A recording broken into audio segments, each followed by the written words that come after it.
God holds accountable all those who inflict suffering, but there is a solution to the inflicting of suffering, even against evil, even against those who rightly deserve it. Sometimes the pain that is caused against opposition is inevitable. It is still undesirable.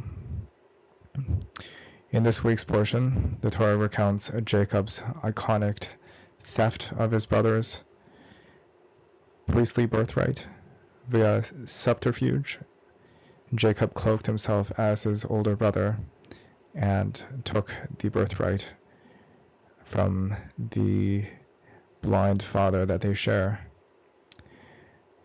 The Jewish scholar Nachma Leibowitz recounts that Esav cried out to his father upon discovering what he saw to be mischief. And these tears that he shed upon discovering was quite powerful. But the Zohar likewise offers a counter to this.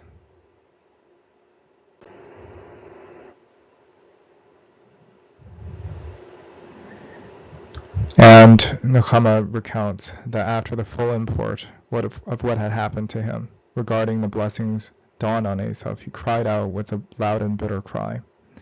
Now this cry, as she recounts, is echoed by Mordechai thousands of years later in the event of Purim, when he discovered that the king is conceiving to destroy him and his people.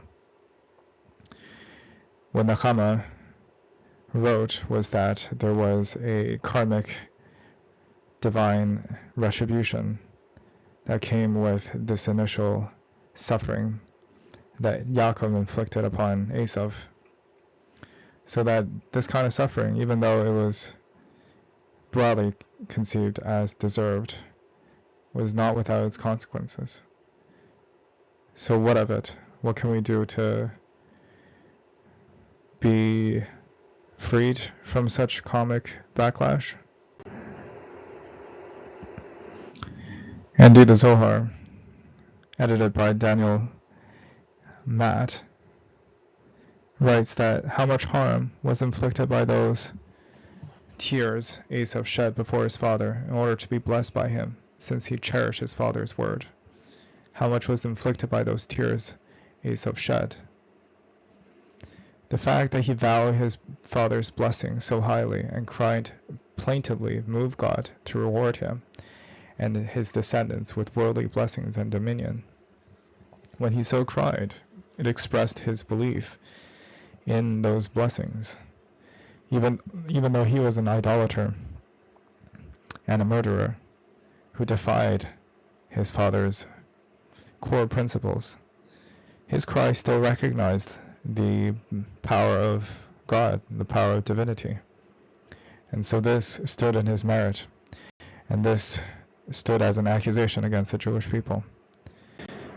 But there is a solution, and the solution is that the Jewish people should return to the Holy One, blessed be He, with the very same weapons that Esav wields against the Jewish people.